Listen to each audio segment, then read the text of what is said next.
প্রচণ্ড গরমে অসুস্থ, হাসপাতালে নিয়ে যেতেই মৃত্যু কালাইন সত্যরঞ্জন কলেজের অর্থনীতি বিভাগের সহকারী অধ্যাপক চয়ন ধরের। প্রচণ্ড দাবদাহে নাজেহাল আমজনতা। গরমে অসুস্থ হয়ে মৃত্যু হল কলেজ শিক্ষকের। ঘটনাকে কেন্দ্র করে চাঞ্চল্য ছড়িয়েছে এলাকায়। কালাইন সত্যরঞ্জন কলেজের অর্থনীতি বিভাগের সহকারী অধ্যাপক চয়ন ধরের আকস্মিক মৃত্যুতে গোটা কাঠিগড়া সর্বস্তরের মানুষ শোকাহত। জানা গেছে, প্রতিদিনের মতো বৃহস্পতিবার কলেজে পাঠদান করার উদ্দেশ্যে আসেন চয়নধর, কিন্তু পাঠদানের আগেই প্রচণ্ড গরমের কারণে হঠাৎ অস্বস্তি বোধ করেন তিনি। ছাত্ররা সঙ্গে সঙ্গে ওনাকে অটোতে করে কালাইন হাসপাতালে নিয়ে যায়। হাসপাতালে পৌঁছানোর পর অচৈতন্য হয়ে পড়েন তিনি। সেখানে কর্তব্যরত চিকিৎসকরা পরীক্ষা নিরীক্ষা করে ওনাকে মৃত বলে ঘোষণা করেন। মৃত্যুর খবর পেয়ে ওনার একমাত্র বৃদ্ধ মা ছুটে আসেন কালাইন হাসপাতালে। মাত্র 47 বছর বয়সেই এই আদর্শবাদী শিক্ষকের মৃত্যুতে সবাই বাকরুদ্ধ। ওনার মৃত্যুর খবর ছড়িয়ে পড়তেই শোকের ছায়া নেমে আসে গোটা এলাকায়। হাসপাতাল থেকে চয়নধরের মরদেহ নিয়ে যাওয়া হয় কালাইন সত্যরঞ্জন কলেজে। কলেজে আসার পর ওনার মরদেহে মাল্যদান করে শেষ শ্রদ্ধা নিবেদন করেন শিবানাথ চৌধুরী, প্রবীর দাস, দেবঙ্কর দাস, হারান দাস, সন্দীপ দাস, ঋষভ দাস, কৌশিক দাস, সুব্রত দেব, সুইটি সূত্রধর ও প্রিয়া বৈষ্ণব সহ কলেজের অন্যান্য শিক্ষক, শিক্ষিকা, ছাত্রছাত্রী এবং এলাকার বিশিষ্ট ব্যক্তিবর্গরা। কলেজে শেষ শ্রদ্ধা নিবেদন করার পর চয়নধরের মরদেহ ওনার পশ্চিম কাঠিগড়ার কুশিয়ারকুলের বাড়িতে নিয়ে যাওয়া হয়। ঘটনা তো স্যার আইসেন সকালবেলা। কোন স্যার? আমরা ইকোনমিক্স ডিপার্টমেন্টের স্যার।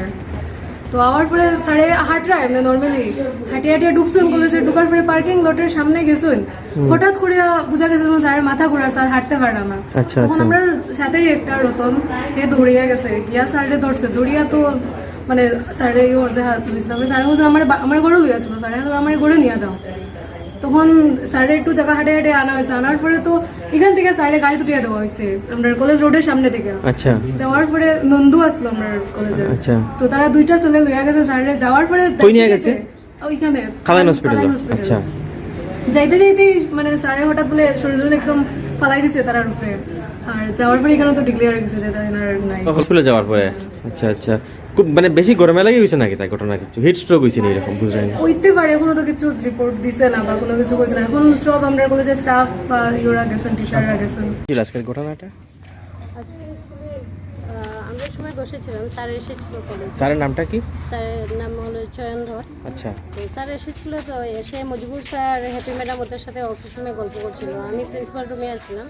তো একটু করে স্টুডেন্টরা ফোন করছিল ক্লাসের জন্য। তো আমি বেরিয়ে আসলাম রেজিস্টার নেওয়ার জন্য। তখন দেখলাম স্যার বেরিয়ে যাচ্ছে। তো স্যারকে আমি জিজ্ঞেস করলাম, স্যার ক্লাস নেবেন না? তো স্যার ঘুরলো, ঘুরে চয়ন ক্লাস নেবে না নাকি? ঘুরলো, ঘুরে আমাকে বললো, হাত দিয়ে বললো না নেবো না আজকে ক্লাস।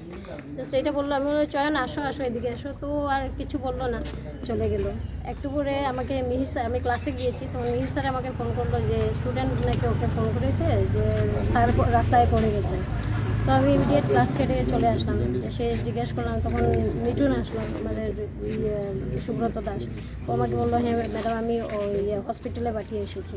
তো আমি অ্যাজ ইউজুয়াল আমি বাকির আর মজবুর স্যার আমরা তিনজন মেডিকেল হসপিটালে গেলাম। হসপিটালে গিয়ে দেখলাম যে স্যার নাম ছিল না বলে অটো থেকে। স্টুডেন্ট ফোন করলো, ম্যাডাম নামছেন না উনি অটো থেকে। আচ্ছা ঠিক আছে আমরা আসছি। তো আমরা গিয়ে দেখলাম তখন জাস্ট খালি নামানো হয়েছে, নিয়ে রাখা হয়েছে। ডক্টর চেক আপ করছিলেন। তো চেক আপ করে ডক্টর বললেন না, মানে ওখানে মৃত বলে ঘোষণা করা হয়েছে। রাস্তায় মানে ওনার মৃত্যু হয়ে গেছে। রাস্তায় হয়ে গেছে। মানে মৃত্যুর কারণটা কি জানা গেছে নাকি? না, মৃত্যুর কারণটা জানা যায় না। চয়নধর এসআর কলেজের একজন অনেকদিন থেকে শুরুয়াত থেকেই তাই আসা এবং একজন প্রচুর জ্ঞানী একজন টিচার আসা। তার মৃত্যুতে আমরা কলেজ তথা এতদিন ছিল ছাত্রছাত্রীরা বিরাট একটা বিপর্যয় নামিয়ে আইছে। উনি ইকোনমিক্সের টিচার আসছে যদিও, কিন্তু উনার ইংলিশ বা ম্যাথস ওই ব্যাপারে তার অগাধ জ্ঞান আছে। তার আন্ডারে অনেক টেট শিক্ষক আজকে যারা চাকরি করছে তারা তাই পড়াইছেন, ট্রেনিং দিয়েছেন। তার আন্ডারে এরা টেট পাস করছে এবং আজকের দিনে এরা চাকরি করে।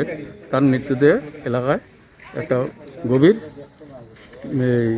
ইয়ে নামিয়ে আইছে। আমি এটা লাগে এরিয়া সম্বোধনা করি এবং তার মৃত্যু যাতে একটা আমাদের কাছে একটা বিরাট বিপর্যয়। তা আমি সর্বশক্তিমানের কাছে প্রার্থনা করি আর তার আত্মারে যাতে সত্যি হয়।